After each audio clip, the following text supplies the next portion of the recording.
Peoples democratic party की सदर महबूबा मुफ्ती के हवाले से भी बात करेंगे, चूंकि आपको बता दें नाज़रीन, पीपल्स डेमोक्रेटिक पार्टी की सदर महबूबा मुफ्ती ने श्रीनगर में प्रेस कॉन्फ्रेंस से खिताब करते हुए नेशनल कॉन्फ्रेंस पर इल्ज़ाम आयद किया कि वो जम्मू कश्मीर की सियासी बहस को सिर्फ रियासी दर्जे की बहाली तक महदूद कर रही है, जबकि दीगर अहम आइनी और सियासी मसाइल को नज़रअंदाज किया जा रहा है। उन्होंने कहा कि अवामी मैंडेट सिर्फ रियासी दर्जे तक महदूद नहीं, बल्कि लोगों ने वसी तर सियासी मसाइल के हद की तवक्कुआत के साथ वोट दिया था। महबूबा मुफ्ती ने कहा कि वज़ीर आला उमर अब्दुल्ला को मरकज़ हुकूमत से बातचीत से कबल तमाम जमातों का इजलास बुलाना चाहिए था, ताकि जम्मू कश्मीर की एक मुत्तहिदा सियासी आवाज़ सामने आती।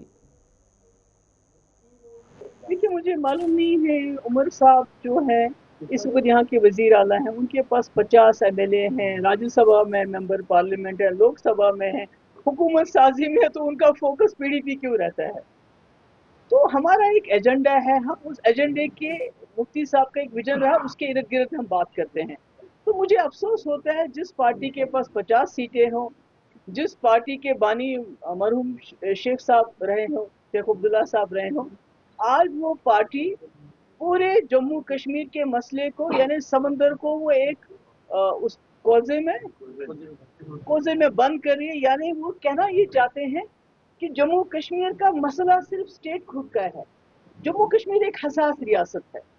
यहाँ 47 से लेके आज तक लोग अपने इज्जत नफस के लिए लड़ रहे हैं।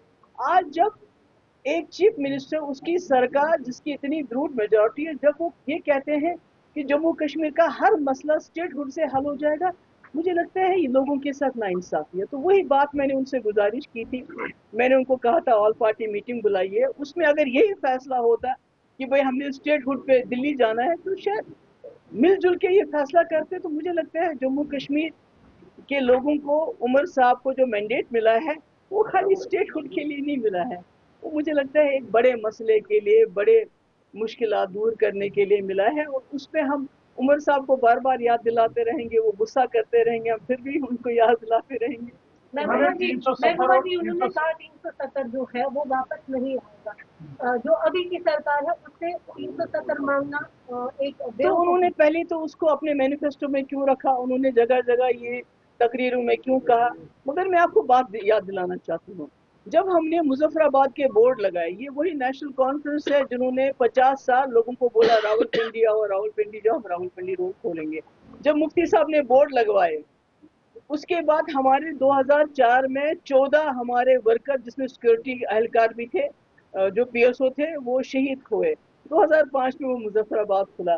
तब तक ये कहते थे मुफ्ती साहब क्या ये झूठे ख्वाब दिखा रहा था। इसलिए मैं समझती 370 हो, मसले कश्मीर के हल के हवाले से रेजोल्यूशन की बात हो, ये कोई झूठा ख्वाब नहीं है, ये एक हकीकत है। आज नहीं तो कल, जैसे लद्दाख में लोग इकट्ठे हो गए, मरकजी सरकार मजबूर हो गई वहाँ के जॉब्स 371 देने के लिए, उनके जॉब्स, उनकी लैंड सिक्योर करने के लिए। मैंने भी कोशिश की थी, एक आत्मा कोशिश, हम भी इकट्ठे होके मरकजी सरकार को कायल करेंगे कि हमसे बात करे और कुछ ना कुछ उनसे लेके रहेंगे। तो ये कहना है कि 370 नहीं मिल सकता है, मैं कहती हूँ कि ये जम्मू कश्मीर के लोगों